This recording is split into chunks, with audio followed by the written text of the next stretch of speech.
এক্ষুনি চেক করুন আপনার ফেসবুক প্রোফাইলে বা ফেসবুক পেজে কন্টেন্ট মনিটাইজেশন পাবেন কি না। তো সেটা করার জন্য এখান থেকে আপনারা চলে যাবেন আপনাদের ফেসবুক প্রোফাইলে বা ফেসবুক পেজের মধ্যে, ঠিক আছে। তো আমি চলে আসলাম আমার ফেসবুক পেজের মধ্যে। আপনাদের যদি প্রোফাইল হয় অবশ্যই প্রোফাইলে চলে যাবেন। তারপর এখানে যে 3 ডট মেনু আছে, ভালো করে লক্ষ্য করুন, এই যে 3 ডট মেনু আছে আমার ফেসবুক পেজের। আপনাদের যদি প্রোফাইল হয় তাহলে প্রোফাইলের 3 ডট মেনুতে একটা ক্লিক করে দিবেন। তারপর এখান থেকে আপনারা চলে যাবেন পেজ স্ট্যাটাস, ঠিক আছে। আপনাদের প্রোফাইল হলে প্রোফাইল স্ট্যাটাস থাকবে, ঠিক আছে। তো আমি চলে যাব এখানে। তারপর এখানে একটু ভালো করে লক্ষ্য করুন, আমার এখানে কিন্তু কোনো প্রবলেম নেই। আমি আপনাদেরকে দেখাচ্ছি। এখানে দেখুন আমার এই পেজের নাম হচ্ছে মাহমুদ টেকনোলজি। এখানে দেখুন লেখা আছে পেজ হ্যাজ নো ইস্যুস, ঠিক আছে। আমার এখানে কোনো প্রবলেম নেই। আর এখানে দেখুন যে good news no violations to show, মানে কোনো ভায়োলেশন কিন্তু এখানে শো করতেছে না। হ্যাঁ, এই দুইটা সেটিংস আপনাকে এরকমভাবে টিক মার্ক দেওয়া থাকতে হবে, ঠিক আছে। আর দ্বিতীয়ত এখানে একটু নিচের দিকে দেখুন, এখানে একটা অপশন আছে রিকমেন্ডেশন। এখানে কিন্তু আমার অ্যাক্টিভ দেওয়া আছে, ঠিক আছে। এটা একটু ভিতরে যাবেন, এখানে ক্লিক করে দেবো একটা। তারপর এখানে দেখুন আমার পেজ রিকমেন্ডেশন কিন্তু একদম অ্যালাউ আছে বা টিকটাক আছে, ঠিক আছে। যদি টিক না থাকে তাহলে কিন্তু এখানে এভাবে একটা টান থাকবে। যদি টান থাকে বা এখানে আপনাকে দেওয়া থাকবে যে নো বা নট রিকমেন্ডেবল, এরকম লেখা থাকতে পারে, ঠিক আছে। যদি এরকম হয় তাহলে কিন্তু আপনি কন্টেন্ট মনিটাইজেশনটা নাও পেতে পারেন, ঠিক আছে। আর তারপর আবার অনেকে একটা ভুল করেন বা অনেক ভিডিও দেখেন যে কন্টেন্ট মনিটাইজেশন বা কোনো একটা মনিটাইজেশন পেতে হলে আপনাকে এটা অ্যাক্টিভ দেখাতে হবে। আমার এখানে কিন্তু অ্যাক্টিভ দেওয়া আছে। আসলে কিন্তু বিষয়টা এমন নয়। অর্থাৎ আপনি যখন কোনো একটা মনিটাইজেশন টুলস পাবেন তখনই কিন্তু এটা অ্যাক্টিভ হবে, অন্যথায় কিন্তু অ্যাক্টিভ হবে না, ঠিক আছে। আবার অনেকে বলতেছে যে অ্যাক্টিভ না থাকলে আপনি কন্টেন্ট মনিটাইজেশনটা পাবেন না। আসলে কিন্তু বিষয়টা এমন নয়, ঠিক আছে।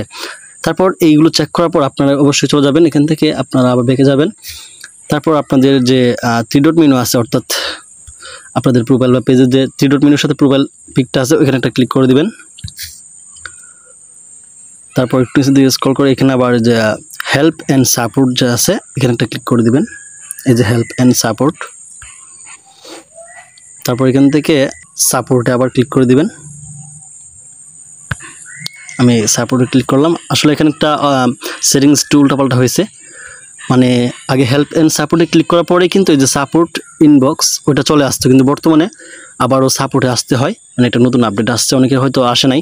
তো আপনারা হেল্প অ্যান্ড সাপোর্টে ক্লিক করার পর এই সাপোর্ট ইনবক্স খুঁজে নেবেন। তারপর এইখানে সাপোর্ট ইনবক্সে একটা ক্লিক করে দেবেন, ঠিক আছে। তারপরে এখানে কিন্তু দুইটা অপশন আমাকে শো করতেছে, ঠিক আছে। এই যে দেখুন রিপোর্টস অ্যাবাউট আদার্স, আবার এখানে ইউর অ্যালার্টস, ঠিক আছে। প্রথমে আমি প্রথম অপশনটা ক্লিক করে দিব।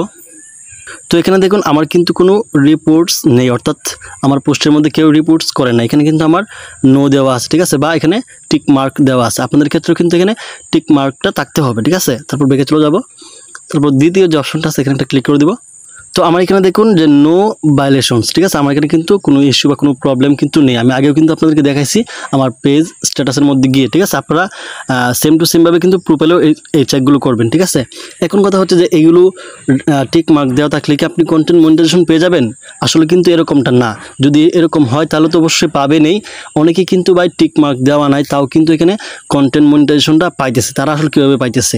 হ্যাঁ, এক কথাই ভাই তাদের কপালে আছে। অনেকেই কিন্তু এখন মানে ইনভাইটেশনের মাধ্যমে পাইতেছে, অর্থাৎ তাদের কপালে আছে বিধায়। আপনার কপালে যদি থাকে আর আমি যে অপশনগুলো দেখালাম ওগুলো যদি ঠিকঠাক নাও থাকে তাহলে কিন্তু আপনি পেয়ে যাবেন। অর্থাৎ এক দুইটা ভিডিও দিতে আছে, অনেকেই কিন্তু মানে স্বাভাবিক ফেসবুক ইউজার সেও কিন্তু কন্টেন্ট মনিটাইজেশনটা পেয়ে যাচ্ছে, বুঝছেন।